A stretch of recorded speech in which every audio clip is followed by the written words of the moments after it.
ಇವತ್ತು ಪಂಚಮಿ ಹಬ್ಬ, ಅದಕ್ಕೆ ನಮ್ಮ ಮಮ್ಮಿ ಶೇಂಗಾ ಮತ್ತೆ ಪುಟಾಣಿ ಮಿಕ್ಸ್ ಮಾಡಿ ಉಂಡೆ ಮಾಡ್ಕೊಡ್ತಿದ್ದಾರೆ. ರವೆ ಉಂಡೆನೂ ಮಾಡಿದ್ರು, ಇವಾಗ ಶೇಂಗಾ ಮತ್ತೆ ಪುಟಾಣಿ ಉಂಡೆ ಮಾಡ್ತಾರೆ. ಸೊ ಅದು ಫಸ್ಟಿಂದ ಹಿಂಗೆ ಮಾಡೋದು ಏನು ಅಂತ ಈ ಹಳ್ಳಿ ಸೈಡು ಮೆಥಡು ನಮ್ಮ ಮಮ್ಮಿ ಹೇಳ್ಕೊಡ್ತಾರೆ. ನಮ್ಮ ಮಮ್ಮಿ ಕಡೆ ಹೆಂಗೆ ಮಾಡ್ತಾರೆ ಏನು ಅಂತ ಹೇಳಿ ಫಸ್ಟು ಇವಾಗ ನಮ್ಮ ಮಮ್ಮಿ ಹೇಳ್ತಾರೆ, ಕೇಳೋಣ. ಹುರಿಬೇಕು. ಫಸ್ಟ್ ಶೇಂಗಾ ಹುರಿಬೇಕು ಒಲೆ ಮೇಲೆ. ಶೇಂಗಾ ಹುರ್ಕೋಬೇಕು. ಹುರಿದು ಅದನ್ನ ಉದ್ದಿ ಕ್ಲೀನ್ ಮಾಡ್ಕೋಬೇಕು ಫಸ್ಟ್. ಸೇರ್ಕೊಂಡು ಆಮೇಲೆ ಮಿಕ್ಸಿ ಜಾರಿಗೆ ಹಾಕಿ ತರಿ ಮಾಡ್ಕೊಳ್ಳೋದು. ಅಂದ್ರೆ ನಮ್ಗೆ ಯಾವ ರೀತಿ ಬೇಕು ಅಂದ್ರೆ ತುಂಬಾ ದಪ್ಪ ಬೇಕಂದ್ರೆ ದಪ್ಪ ಪುಡಿ ಮಾಡಬೇಕು, ಸ್ಮೂತ್ ಅಂದ್ರೆ ಸ್ಮೂತಾಗಿ ಪುಡಿ ಮಾಡ್ಕೋಬೇಕು. ಫಸ್ಟಿಗೆ ಶೇಂಗಾನ ಮಿಕ್ಸಿ ಮಾಡ್ಕೋಬೇಕು. ಅಂದ್ರೆ ನಮಗೆ ಯಾವ ರೀತಿ ಬೇಕೋ ಆ ರೀತಿ ತರಿಯಾಗಿ ಮಾಡ್ಕೊಳ್ಳೋದು. ಶೇಂಗಾನ ಈ ಥರ ಕುಟ್ಟಿ ಪುಡಿ ಮಾಡ್ತಾರೆ, ಬಟ್ ಇವಾಗೆಲ್ಲ ಮಿಕ್ಸಿಲಿ ಮಾಡೋದ್ರಿಂದ ಇದೇ ಥರ ಶೇಂಗಾ ಸ್ವಲ್ಪ ನಮಗೆ ಹೆಂಗೆ ಬಾಯಿಗೆ ಸಿಗೋ ಥರ ಪುಡಿ ಮಾಡ್ಕೋಬೇಕು ಶೇಂಗಾನ. ಸರಿ, ಈ ಪುಟಾಣಿನೂ ಕೂಡ ನಮಗೆ ಹೆಂಗೆ ಬೇಕು ಆ ಥರ ಅಂದರೆ ತರಿಯಾಗಿನೇ ಮಿಕ್ಸಿ ಮಾಡ್ಕೋಬೇಕು ಇದನ್ನು. ಇವಾಗ ಸ್ಟಾರ್ಟ್ ಆಯ್ತಾ? ಇವಾಗ ಇದನ್ನು ತರಿಯಾಗಿ ರುಬ್ಕೊಂಡಿದ್ದೀನಿ. ಅಂದರೆ ತುಂಬ ಸ್ಮೂತಾಗಿ ಇದನ್ನು ರುಬ್ಬಿಲ್ಲ. ಪುಟಾಣಿ ಇದು ಆ್ಯಕ್ಚುಲಿ ಇದು ಸಿಗತ್ತೆ ನಮ್ಮ ಕೈಗೆ ಮುಟ್ಟಿದಾಗ, ಇದು ಸಿಗಬೇಕು, ತರಿಯಾಗಿದೆ. ಸೊ ಇದು ಇಲ್ಲಿ ನೋಡ್ಬೋದು, ಇದು 1.5 kg ನಾನು ಶೇಂಗಾನ ತೊಗೊಂಡಿದ್ದೀನಿ. ನೆಕ್ಸ್ಟು ಇದು ಪುಟಾಣಿ 1 kg, ಇದಕ್ಕೆ ಬೆಲ್ಲ 2 kg. ಓಕೆನಾ? 2 kg ಬೇಡ, ಬಟ್ ನಾವೀಗ 2 kg ತಂದಿಟ್ಟಿದ್ದೀವಿ. ಅದಾದಮೇಲೆ ಇದಕ್ಕೆ ಸೋಂಪು, ಒಣಶುಂಠಿ, ಏಲಕ್ಕಿ ಪುಡಿ ಮಾಡಿ ಹಾಕಬೇಕು. ಕುಟ್ಟಿ ಪುಡಿ ಮಾಡಿ ಮಸ್ತ್ ಚೆನ್ನಾಗಿ ಸ್ಮೆಲ್ಲು ಕೂಡ ಚೆನ್ನಾಗಿರುತ್ತೆ, ಆಮೇಲೆ ಟೇಸ್ಟ್ ಇರುತ್ತೆ. ಹಾಗೆ ಬಿಳಿ ಎಳ್ಳು ಹಾಕಬೇಕು.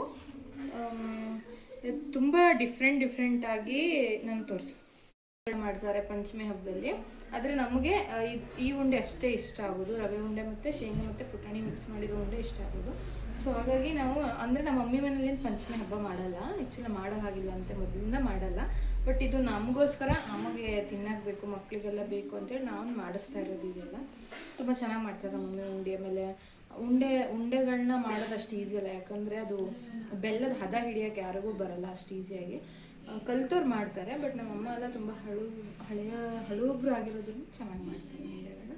ಸೊ ನೋಡೋಣ ಫೈನಲ್ ಟಚ್ ಯಾವ ಥರ ಬರುತ್ತೆ. ಆ್ಯಂಡ್ ಪಾಕ ಹಿಡಿಬೇಕಾದ್ರೆ ನಿಮ್ಗೆ ವಿಡಿಯೋ ಮಾಡಿ ತೋರಿಸ್ತೀನಿ. ಇದು ಅದೆರಡು ಮಿಕ್ಸಿ ಮಾಡಿದ್ವಲ್ಲ, ಕಡಲೆ ಬೀಜ ಮತ್ತು ಪುಟಾಣಿನ, ಅದೆರಡು ಮಿಕ್ಸ್ ಮಾಡ್ತಾ ಇದ್ದೀನಿ. ಇದಕ್ಕೆ ಸೋಂಪು, ಏಲಕ್ಕಿ, ಶುಂಠಿನ ಮಿಕ್ಸಿ ಮಾಡ್ಕೊಂಡಿದ್ದೀನಿ. ಕುಟ್ಟು ಹಾಕೋಬೋದು, ಫ್ಲೇವರ್ಗೋಸ್ಕರ ಹಾಕೋದು. ಆಮೇಲೆ ಬಿಳಿ ಎಳ್ಳು, ಇದನ್ನೆಲ್ಲ ಕ್ಲೀನಾಗಿ ಮಿಕ್ಸ್ ಮಾಡ್ಕೋಬೇಕು ನಾವು ಫಸ್ಟು.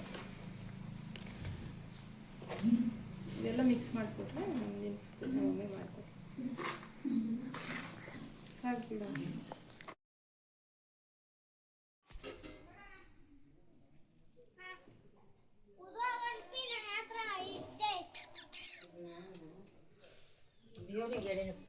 ಒಂದು kg ಬೆಲ್ಲನ ಕುಟ್ಟಿ ಹಾಕಿರೋದು. ಅದಕ್ಕೆ ಎಷ್ಟು ನೀರು ಹಾಕಿರೋದು ಮಮ್ಮಿ? 1 ಲೋಟ ನೀರು ಹಾಕಿ ಒಲೆ ಮೇಲೆ ಇಡ್ತೀವಿ ಪಾಕ ಮಾಡೋಕ್ಕೆ. ಇದು ಬೆಲ್ಲದ ಪಾಕ, ಉಂಡೆ ಕಟ್ಟಕ್ಕೆ ಪಾಕ ಮಾಡೋಕ್ಕೆ.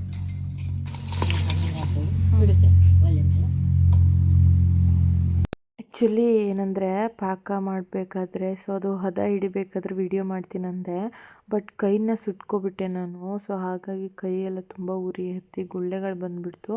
ಹಾಗಾಗಿ ನಾನು ಯಾವುದೇ ರೀತಿ ವಿಡಿಯೋನ ಮಾಡಲಿಲ್ಲ. ಸೊ ಫೈನಲಾಗಿ ನಾವು ಏನು ಮಾಡಿದ್ವಿ ಅದನ್ನಷ್ಟೇ ವಿಡಿಯೋ ಮಾಡ್ಕೊಂಡ್ವಿ. ಸೊ ನೋಡ್ತಿರ್ಬೋದು ಉಂಡೆಗಳೆಲ್ಲ ರೆಡಿ ಆಯಿತು.